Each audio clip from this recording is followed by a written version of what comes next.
Hello.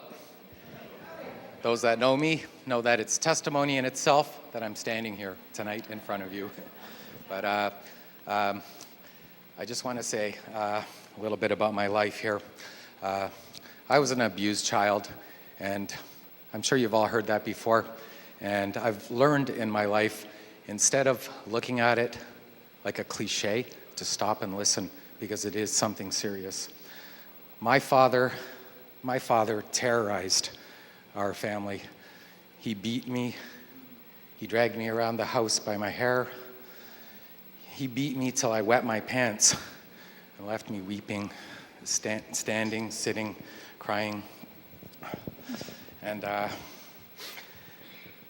as I grew up, obviously, as I entered adulthood, these things ceased to happen anymore, and I began to have a relationship with my father. As I had kids of my own, I saw a metamorphosis in my father.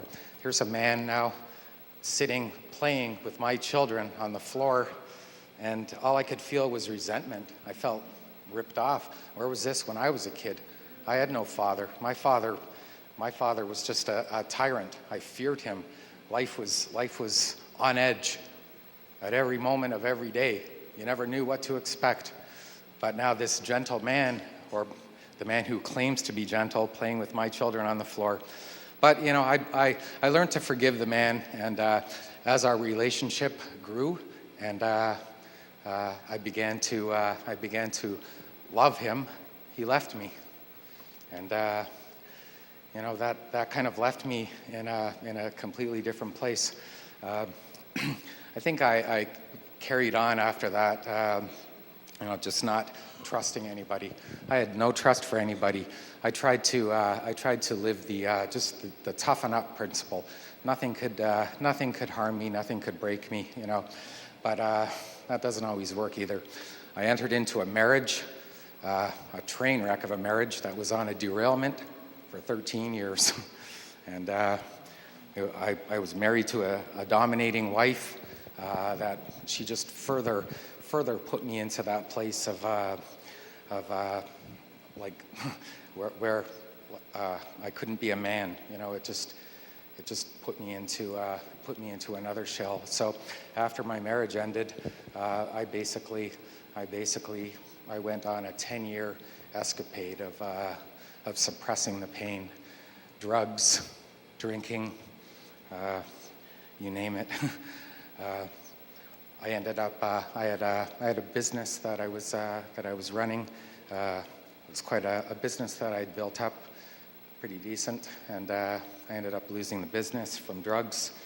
I moved into dealing drugs, and I brought firearms into my house, and there was children in the house, and I can remember driving around the streets at night, looking for people with loaded weapons, and thank the Lord that that angels are watching over me, and that the course of my life could be very different today if that had gone differently.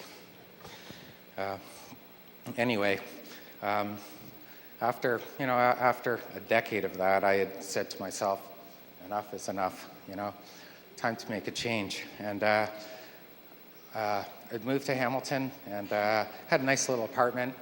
And I known Shelley and Renee for, I've known them for, excuse me, I'll dry here. I've known them for 10 years now. And, you know, I would see the joy. Thank you.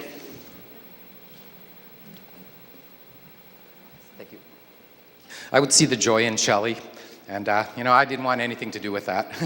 I didn't want to have anything to do with where she got that from. You know, what a ridiculous thing. You know, here's this woman that's just happy, she's elated, she's, you know, off the floor, and nope, get away from me. I don't want nothing to do with that, you know. And I figured, I don't need God in my life. All you need to do is be a good person. That's all you need to do in this life. Not so true. And where I believed I was at the pit of my life, it was still coming. And after yet another traumatic incident in my life, I met the very, very bottom of my life. I couldn't go any lower. But instead, this time of turning to that usual place of suppression, drugs, and drinking, I started listening to that voice that was talking to me all my life. I believe it was always there. It was always saying, Alan, wake up, time to make a change. And I called up Renee, actually. I called Renee and we went for coffee. And Renee was actually the man who confirmed to me that was God talking to me. And I was pretty impressed, with what I was feeling. And I started talking to Shelley then, and Shelley hooked me up with the Bible and told me go to church. And I gave my life to Jesus Christ at the Revival Center.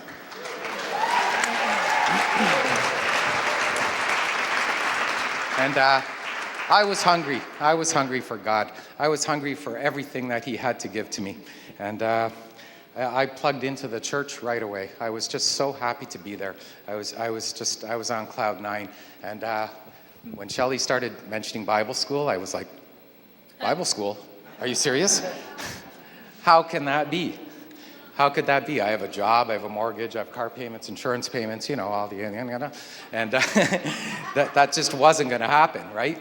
And just randomly, just out of the blue, Pastor John had actually given me a word one day about new employment, and then about 2 weeks later, Pastor Mark gave me the same word. New employment. I was like, what new employment? I like my job. What do these guys keep telling me I need a new job for? And just by chance, I was flipping through, I think it was Facebook, and somebody had posted that the Hamilton School Board was hiring. So I looked at it. They were hiring for casual caretaking. So I submitted a resume, and about a month later, I got called. 120 people showed up for this interview, and when I arrived at the interview, they said 10,000 email applications, and out of that, 120 of us were chosen, and out of those 120, 19 of us were hired. And the good thing about this is it's afternoon shift, so I could go to Bible school, and it was more money than I was making before.